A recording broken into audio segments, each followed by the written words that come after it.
2026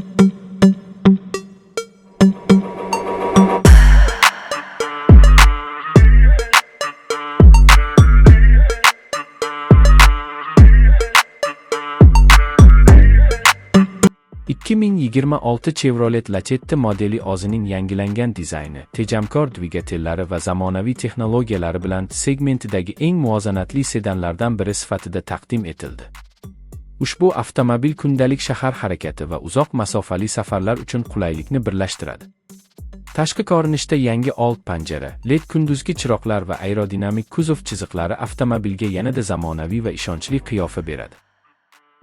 Ichki salon sifatli materiallar bilan bezatilgan bo'lib, ergonomik boshqaruv elementlari haydovchi va yo'lovchilar uchun qulay muhit yaratadi.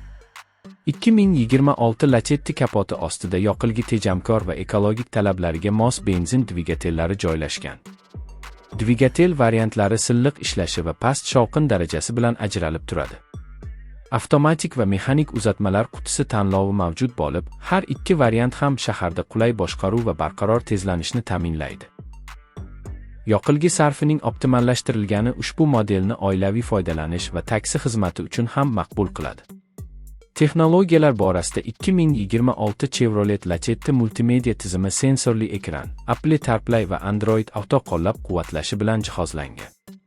Rul boshqaruvidagi tugmalar, raqamli asboblar paneli va aqlli iqlim nazorati haydash jarayonini yanada yoqimli qiladi. Xavfsizlik tizimlari orasida ABS, ESP, bir nechta havo yostiqchalari, orqa kamera va parkovka datchiklari mavjud bo'lib, ular har bir safarda ishonchni oshiradi. Salon kengligi va o'rindiqlarning qulay joylashuvi uzoq safarlarda charchoqni kamaytiradi.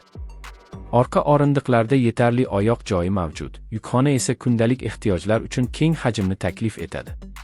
Shovqin izolyatsiyasi yaxshilanganligi sababli avtomobil ichida sokin muhit saqlanadi.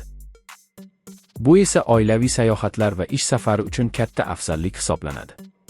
2026 Lacetti narx va sifat nisbatida o'z segmentida raqobatbardosh bo'lib, xizmat ko'rsatish xarajatlarining pastligi bilan ham ajralib turadi. Ushbu model zamonaviy dizayn, teja